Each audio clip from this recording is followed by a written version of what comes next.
been a Turo host since 2017, and across 6,000 trips, over 30 cars, I have never done deliveries with any of my vehicles. For every single one of my trips, if a guest wants to rent one of my cars, they have to go pick up the car from my location. And while this does occasionally result in cancellations, like whenever a guest books one of our cars, they then send us a message asking us if we can deliver, and then they ultimately end up canceling whenever we say no. But for the most part, the lack of delivery with my fleet really isn't an issue with the vast majority of my guests and vehicles. And whenever it comes down to why I don't offer delivery with my fleet, the reason is really simple. It just hasn't been worth it. The cars that I rent out on Turo are economical cars. For the most part, the most expensive car in my fleet is $45 per day, while the cheapest is $27 per day. And most of the renters that do rent my cars are pretty cost conscious, so they either don't want to pay a high delivery fee or they can't afford it. But on top of that, I also just don't want to offer delivery. It really hasn't been worth my time. Over the years, I've touted Turo as a semi-passive business model, and what this means to me is that your income isn't directly relied to how much work you put into earning that income. With Turo and other semi-passive income streams, you can make money while you're asleep, while you're out to dinner, while you're on vacation. It gives you opportunity to take a break and still make money while that break is happening. But because of the fact that Turo still does require quite a lot of work, this isn't considered a passive income stream and instead is what I would consider a semi-passive one. But in order to have a semi-passive Turo fleet, you really have to figure out where your time is best invested, and you may have to limit the amount of time that you spend on your fleet. And for me, this has meant cutting out delivery. And by not doing this, sure, I may be getting less bookings overall, but it has allowed for me to pursue other projects like YouTube and content creation, real estate, and the corporate job that I've held throughout my entire Turo and YouTube career. The point is, for me, historically, delivery just hasn't really been worth it. And for my fleet, this has worked out perfectly fine because my fleet is well utilized. In fact, last time I checked, my fleet is more heavily utilized than other similar fleets in my market. So all things considered, things have been going great despite the fact that I haven't been offering delivery over the years. But this all changed last year whenever I purchased my 2018 Lincoln Navigator L, a car that is quite a bit different than the rest of my cars in my fleet. Our Lincoln Navigator L has an MSRP of nearly $100,000. It's absolutely massive and it rents out for about $100 to $125 per day, and we bought it for $37,000. Now the reasons as to why we bought the Lincoln really are twofold. Number one is we bought it for tax reasons. This car is 6,000 pounds and it comes with a heavy tax deduction if you use this car for business use. But number two is that in a few years, HP, my husband, does want to use this Lincoln Navigator as his daily driver. He currently daily drives a 96 Ford Ranger, and he knows that at some point that's going to need to be replaced. And so our thought was that we would get the Lincoln Navigator now, we would rent it out on Turo for a few years, let Turo pay for the car, and then whenever HP is ready to take it over, we will simply take it off the platform. Not to mention the fact that having access to a large 3-row SUV, it comes in handy for things like vacations, family events, and things like that. So we bought this car for Turo as a way to justify an otherwise frivolous purchase, not necessarily to make the most money as possible. The thing is though, is that this Lincoln Navigator L has actually performed a lot worse than we expected. We bought the car in November and it actually didn't get fully listed onto the Turo platform until about mid-December. January was its first full month on Turo and it was underwhelming to say the least. It only went out on 2 one-day rentals for the entire month.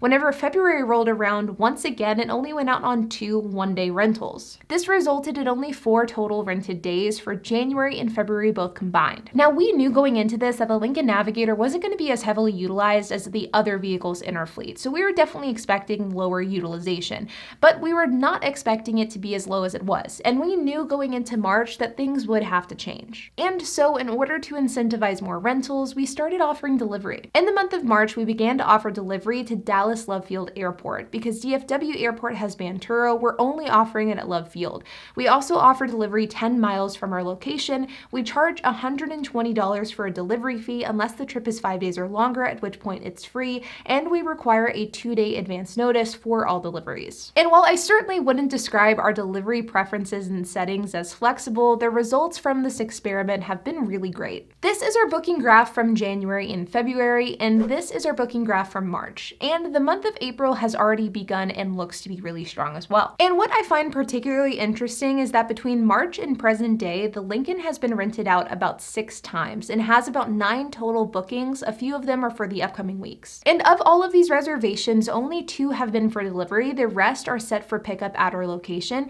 and over half of the reservations booked have been for 1 week or longer. And so by offering delivery, I believe that in the case of the Lincoln, it's boosted us up in the Turo algorithm. So not only are people who are looking for delivery are finding the car, but people who aren't looking for delivery and extended renters are finding it as well, resulting in more bookings overall, not just more bookings for delivery. Now, I don't want to sit here and have this be a how to offer delivery video, because that would be incredibly disingenuous, because the reality is I am definitely not an expert when it comes to delivery. In fact, as I'm recording this video, I've only completed 1 delivery. The second is going to be later this afternoon, where I go and deliver the car with my husband in the evening for a renter who's taking the car for 10 days. So we are definitely figuring out our own process when it comes to delivery. What settings work best? What type of messages? How do we drop off the car most effectively? What is a process that's conducive for our schedule and our guest schedule? This is something that is still in the trial and error phase of our business. But why I did want to make this video is for a few reasons. Number 1 is to say that in some ways I've been wrong about delivery. I've always been very anti-delivery, and while I do strongly believe that many hosts don't need delivery depending on their cars and their markets, sometimes you do. And I think that the topic of should you or should you not deliver really needs to be addressed on not only a market by market basis, but a fleet by fleet basis, and even a vehicle by vehicle basis. Some vehicles in your fleet may need delivery in order to stay fully utilized, while other cars in your fleet may not. In fact, I am a firm believer that if you are an economical Turo host renting low-end to mid-tier economy cars to locals in your community, chances are you probably don't need delivery because you're not catering to guests that are flying in for vacation.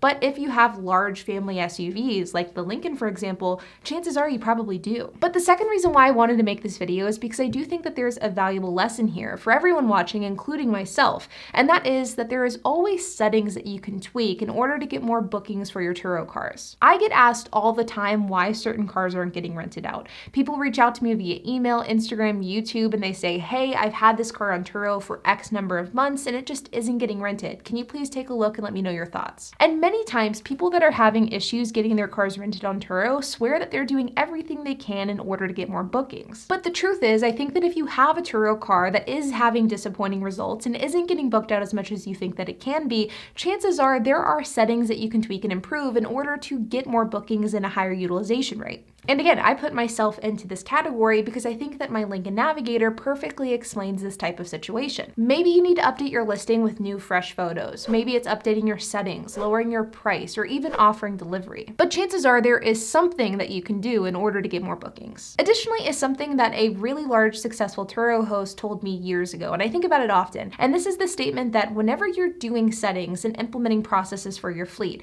remember that these processes and settings don't need to be applied to every single vehicle within your fleet. There isn't a blanket statement that you have to abide by. If you find that you have one car in your fleet that for whatever reason just isn't getting booked out as much as it should be, you should look at changing the settings of that individual vehicle. Maybe offer delivery, lower your trip minimum, lower the price, or change the settings for that vehicle without changing the settings of the other cars. Turo settings aren't an all or nothing policy, and I definitely encourage you to look at each and every one of your vehicles, see how these vehicles can be improved, and then adjust your settings accordingly. Even if that means adjusting settings for some cars but not for others. And in the case of offering delivery, I would say the biggest lesson that I've learned over this roughly month-long experiment is that there are ways to offer delivery without actually having to do delivery all that often. And by offering delivery strategically, you can absolutely have all of the benefits that delivery has to offer without necessarily having to break your schedule in order to do deliveries multiple times per day or per week. And this is definitely a balance that I'm still kind of experimenting with, and I'll definitely do a follow-up on this once I have more data in a few months. And if you are someone who is looking for more help with your Turo fleet, or if you're interested in getting started with Turo but you don't exactly know where to start, I do have my course, the Car Sharing Masterclass, which teaches you every single thing that you need to know about starting and scaling a car sharing fleet